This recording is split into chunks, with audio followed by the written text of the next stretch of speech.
Howdy guys, welcome to another episode of my Encounter Workshop series. Today I have 8 new encounters that you can utilize in an urban environment for levels 4 and 5. These encounters come in 2 different difficulty levels, regular and elite.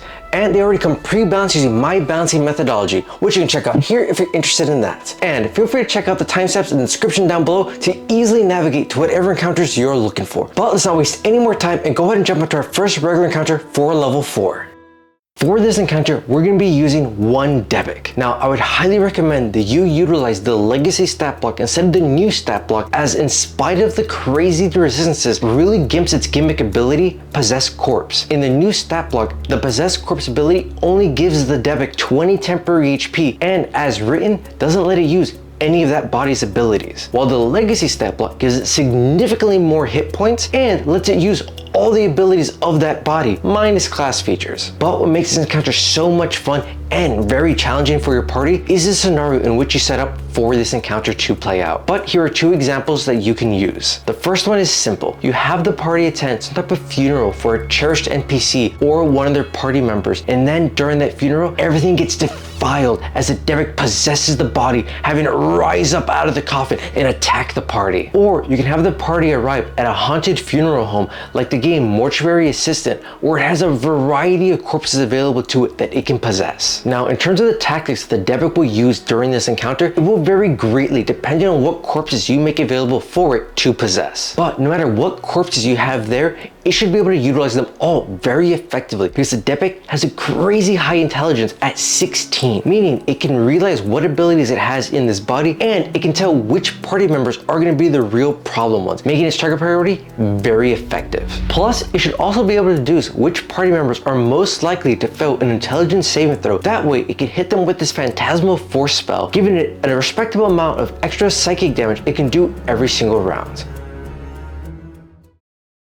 For our next regular encounter, we're going to be utilizing 2 swarms of Grimishkas. This is an absolute nightmare encounter for any caster out there. If your party wizard has been very cheeky lately, this is a great one to punish them. Because at level 4, a pure caster class only has level 2 spells, meaning they'll be doing half damage at best when it comes to their saving throw spells, or if they're using their attack spells, they're just gonna straight up miss. All of this is due to the limited spell immunity of the Grimishkas. And if that wasn't bad enough, their ability of spell redirection is gonna quickly teach your party that they're either gonna have to utilize every spell slot they have, or finally whip out that dagger they've kept in their bag the whole campaign. Grimishkas are byproducts of novice spellcasters trying to create life, meaning this is the perfect encounter to have at any type of magical schools for wizards and witches, or just any generic academy in your city. I would highly recommend having your party visit this academy for some other quest, or just be nearby in general. That way they can hear the screams erupt on campus as these Grimishkas are let loose. From there, have one of the students that helped create these demon cats escape. That way they can find the party and point them both in the right direction and foreshadow some of the troubles the spellcasters in your party might have during this encounter. From here, all you have to do is have the Grimishkas attacking random students around campus, or have them play a little game of hide and seek with the party, trying to lure them to an opportune location for the Grimishkas to attack them.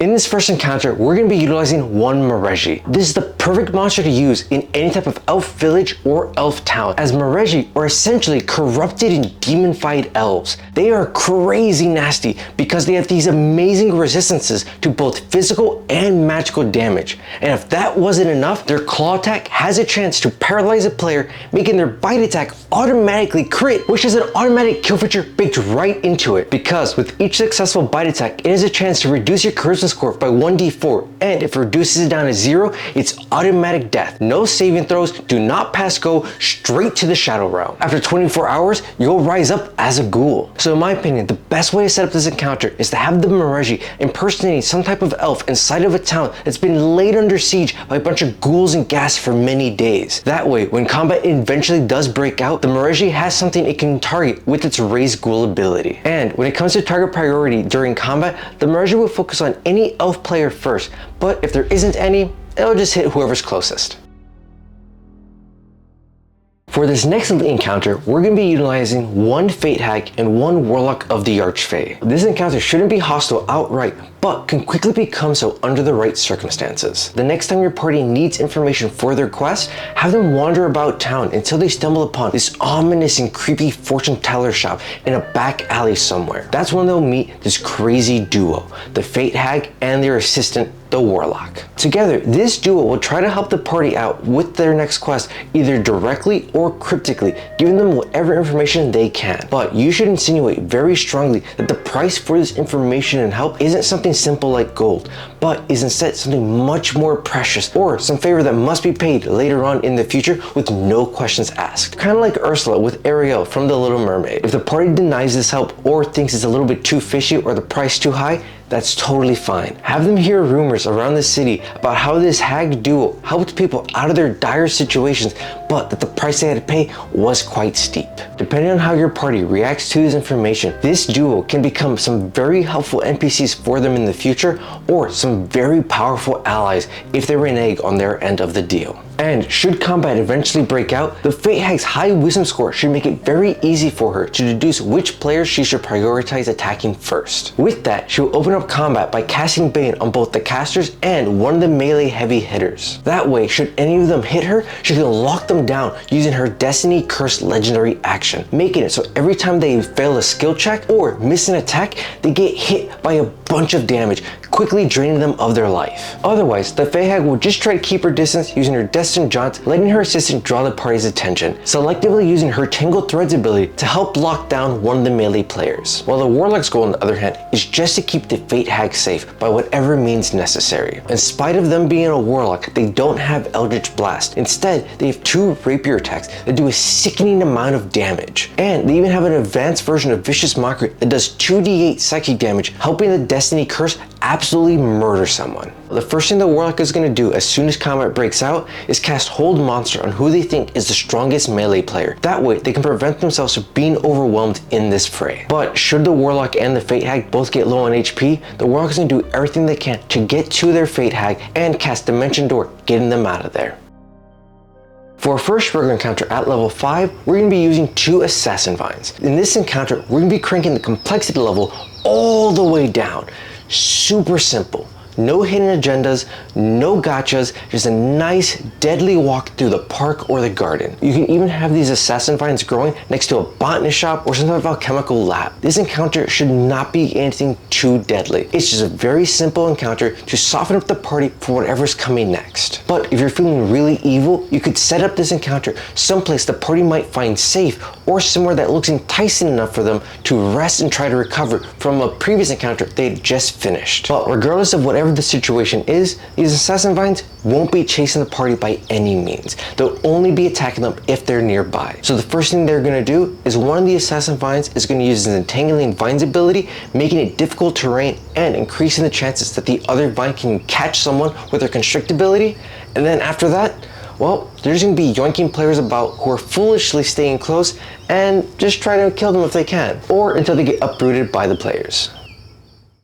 For our last regular encounter at level 5, we're going to be using one Warlock of the Fiend. Now, one problem I run into all the time at my table is every time I want to use a Spy or Assassin in my campaign, all the stat blocks that are readily available at this point are super weak, or worse yet, only do physical damage. That's so boring. But there's still hope for us yet. The Warlock of the Fiend actually strikes a really nice balance between having a great base stat block for either a Spy or an Assassin, having nice various options for damage. First, it has its high deception bonus, followed by its ability to cast Alter Self, which is an objectively better version of Disguise Self, and it can cast Suggestion. With these three things, it should easily be able to close distance to your party without raising any major red flags. Once you get close, this is when the fun really begins, because these Warlocks have 3 scimitar attacks they can do each round that do an additional 4d6 damage, meaning 12d6 extra fire damage every single round. Now that's a lot of damage. That's not even including the Fiendish Rebuke ability that it can do 3 times, which does an additional 4d10 necrotic damage.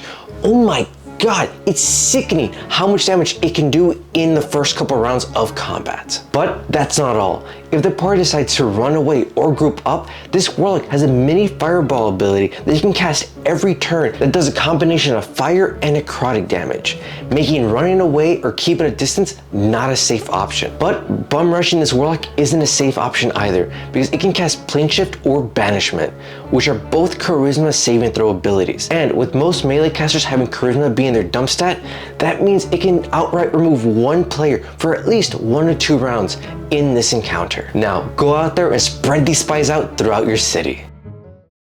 For our first elite encounter at level 5, we're going to be using 2 invisible stalkers. Now, this is another super straightforward encounter because at this point in the campaign, your party has probably already pissed off the big bad a number of times. Enough so that they decided enough is enough, time to send out the assassins. What makes this encounter so much fun is the fact that most parties while in town don't keep watch, meaning the party's gonna have to roll perception checks to see if they wake up unless one of the party members that's being attacked screams out for help. Not just that though, but technically speaking, your party shouldn't be wearing their gear in their sleep anyways, so this encounter also becomes that much more difficult. In case they aren't wearing their gear, then I would highly recommend you have the stalkers attack the melee players first. That way it doesn't outright kill a caster without giving them a chance to ask for help. Now, if you find attacking your party in their sleep too mean or too vicious or too punishing, that's fine. Instead, you can have these stalkers attack them while they're running around town performing errands. Ideally, when they're not in a super crowded location and kind of isolated, that way they have less environmental elements to help give away the stalker's position. An important thing to keep in mind though is the fact that these invisible stalkers are invisible no matter what, even after they attack, meaning any attack against them should be at disadvantage and any attack they perform should be at advantage. Mechanically speaking, all your party has to technically do is say that they're trying to attack the invisible stalker, meaning they just roll at disadvantage and still have a decent chance of hitting them. I don't like that personally. It doesn't make sense to me. So instead, I would suggest you ask the party which direction they're facing and how they're planning to attack the invisible stalker, because it doesn't make sense that they should technically be able to hit if the invisible stalker is behind them, but they're flailing their sword in front of them. You know what I mean? For our final elite encounter, we have one Warlord. Here, we have a classic and very typical encounter that I feel most D&D players have probably experienced at least once in their games. Because nothing screams casual D&D Tuesday to me more than overthrowing your local corrupt government, leaving a power vacuum in a town that you'll hopefully never have to visit again. Because the only thing standing in the way between your party and their rightful loot, I mean, the liberty of this town, is this corrupt warlord and some of his guards. And when we look at everything this warlord stat block has to offer us, this encounter is bound to be quite the memorable one. The warlord has a regeneration ability that happens once they hit 50% HP, and with the proper narration can truly show just how terrifying and powerful this guy really is. I like to envision this warlord to be like Pride from Fullmetal Alchemist, or Wrath if you watch Brotherhood instead, or even Senator Armstrong from Metal Gear Rising. A true testament of might makes right. And when it comes to using the Command Ally legendary action, I recommend using the Black Earth stat block, with the only adjustment being reducing its hit points to about 20 and not using this ability more than about 3 times. Because if you properly utilize the warlord stat block, is impose more than enough of a challenge for your party, and you don't want to have these extra minions lingering around the encounter for too long. Now, in terms of tactics, I would recommend that you use the warlord a little bit more intelligently than his stat block suggests, only because it doesn't make sense to me that some fighter rose to the rank of warlord and they don't know how to properly fight or keep themselves alive. Meaning, it's going to use its bow to attack any casters, stay out of line of sight from ranged fighters, and do everything it can to bring the party into melee range. That way it can cleave through them with its greatsword. So if you found this video helpful and enjoyable, give this video a like and comment down below what type of plot hooks you like to use when you're running urban encounters. And if you'd like to see more encounters like these, check out the rest of my encounter workshop series, where I've created encounters for every single level in every environment. The next environment I'm going to be covering is a desert environment, so if you're looking for more ways to make it deadly for your party, make sure you get subscribed so you don't miss out when I release those videos. But yeah, see you guys next time.